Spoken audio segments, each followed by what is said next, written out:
Let's take a little trip back to 1989. The Berlin Wall falls. Motorola launches the world's smallest mobile phone for $3,000. The Honda Accord is America's best-selling car, and Honda has an incredibly robust line of dual-purpose motorcycles. There is the iconic XRV650 Africa Twin, the XL600V Transalp, the XR600R and 250R, and the NX series, which is why we're here today. The NX came in 3 flavors of 125, 250, and 650, and was billed as a stylish yet practical all-around motorcycle. I have this 1989 NX250 on loan from a friend, so let's go take it for a ride. The clutch plates are a little sticky after the winter, but once they're free, they're happy.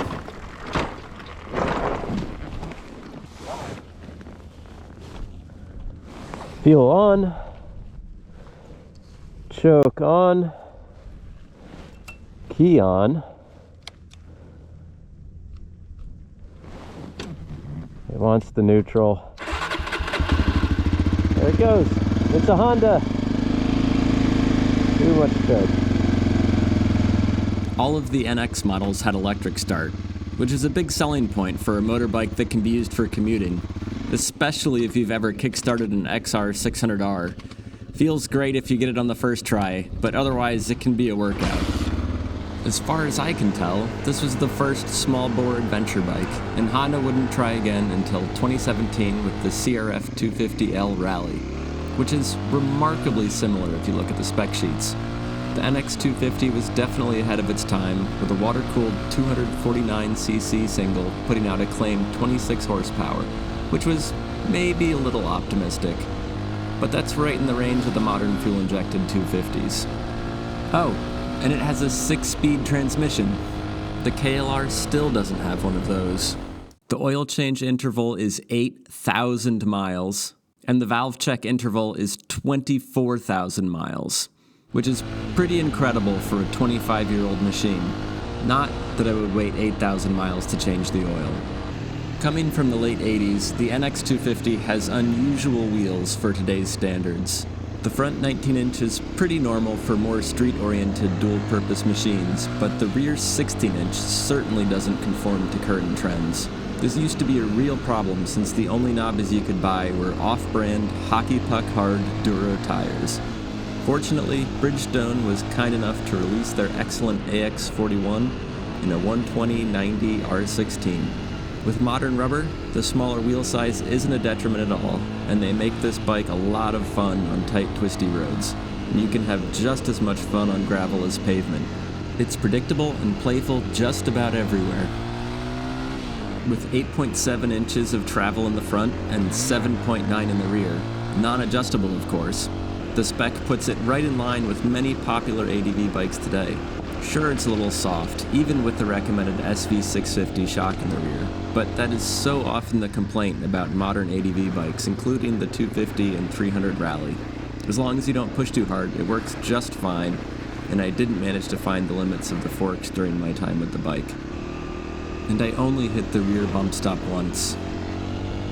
This soft suspension means a very smooth, comfortable ride nearly all the time, and I was surprised how stiff the Tenere felt after giving this bike back. The NX sales brochure did say that its long-legged suspension smooths out the bumpy roads, and I think they did a pretty good job for an all-roads bike, especially one marketed toward beginners. And speaking of beginners, one thing that makes this bike so enjoyable and approachable is its light weight. It weighs 293 pounds soaking wet, and it isn't hard to see how they got there. It's a small bike, and it's basically suspension attached to an engine with a seat plopped on top. This makes U-turns and slow-speed maneuvers unintimidating.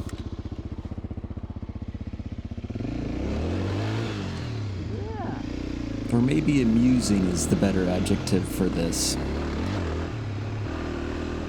As for the brakes, well, it has them.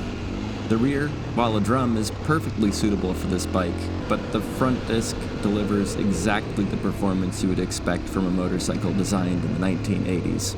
It's a four-finger affair. My index and middle finger aren't strong enough to get the full stopping power. In that sense, it's much like my Gen 2 KLR, with braided lines and a bigger rotor. Still terrible. I suppose that braking system was designed in the 80s too.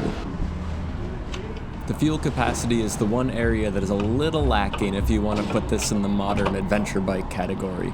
It only holds 2.4 gallons. I hit reserve at 111 miles, and even though I got 65 miles per gallon, that would have me running out at 150 miles. Newfangled nozzles. I think just one more gallon would be enough for all but the most remote travel.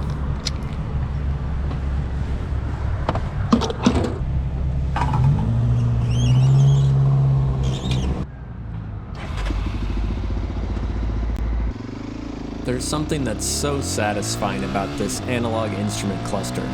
It's clean, easy to read, and you can see the odometer and the trip meter at the same time. The needle design is really interesting with the dark strip running down the middle. I'm not sure there are many dashboards, especially in this segment, that can compete. Not the Gen 1 KLR, DR650, or XR650L. The Versys 300X isn't bad, but then you have the cluster that is the Himalayan, and the uninspired, very similar LCDs on the CRF300L, 310GS, and new KLR. While this bike will happily run around at 65 or 70 on flat ground, the highway is not where it belongs. Where this bike really shines is as an all-surface backroads explorer. It's nimble enough to be good fun keeping your momentum up through twisty roads, and it's confidence-inspiring on dirt roads as long as you aren't expecting it to be a full dirt bike. When new, the NX250 cost $2,998, $2 less than the Motorola mobile phone of the same vintage, and I think I know which one I'd rather have.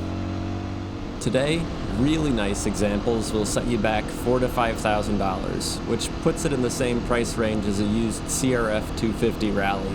Less pristine ones seem to sell between $2,000 and $3,000. The NX is definitely a unique and capable explorer. If you are looking for something to thrash in the woods, they aren't exactly making more of these. But then again, it is a Honda and can probably take it. I had a great time on this wee beastie, and it's incredible how well this bike performs considering it's 35 years old. While doing some research for this video, I came across a Cycle World article from 1992 that drove home how Honda nailed the upcoming motorcycle trends, but was years too early to capitalize on their vision. They made the GB500, a beautiful cafe racer, the CB1, a high-revving 400cc inline-4, the Hawk GT, a naked V-twin, the Transalp, and the NX650. But all of these beloved motorbikes had been sitting on showroom floors for years and now offered steep discounts. If you're still here, thanks for coming along.